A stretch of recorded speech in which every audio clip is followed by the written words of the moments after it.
what are the biggest biases that you're seeing, and how do you see different organizations try to address bias?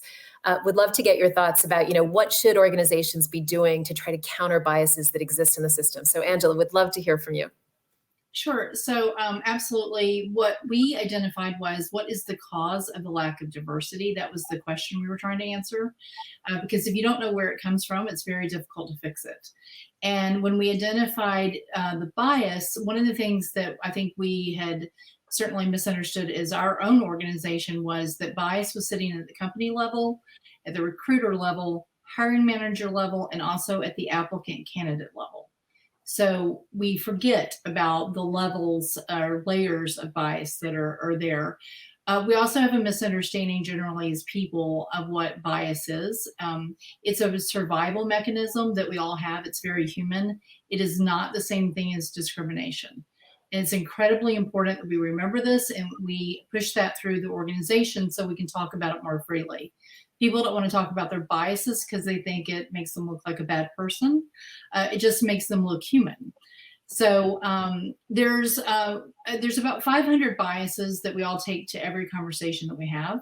There's roughly 188 biases that affect recruiting directly.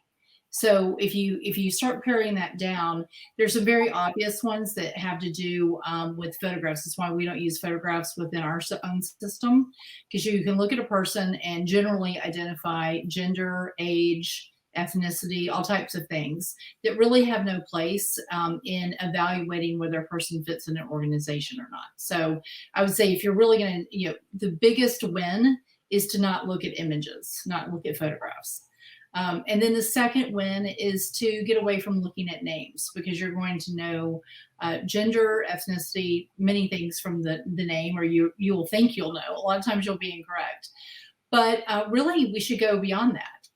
And screening candidates for their potential and screening them for the alignment with the organization and what the organization wants to achieve should be as important as how humans look at keywords. There's a lot of bias in these keywords. This person went to Ivy League school, or this person went to a school that I've never heard of.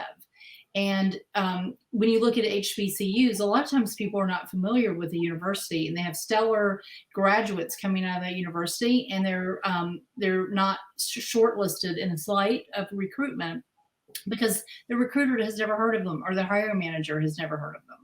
And these are things that are so easily to be avoided, but you have to have across the organization an open conversation that bias is not only human, it also exists primarily. Greater bias is the smarter you are, the more bias you have. And that tends to open up leaders' brains. They're like, wait a second, I'm intelligent. And then you can get an open conversation and you can be real about it, and you can achieve the things that the other panelists are talking about. You can actually have the wins that we're looking for.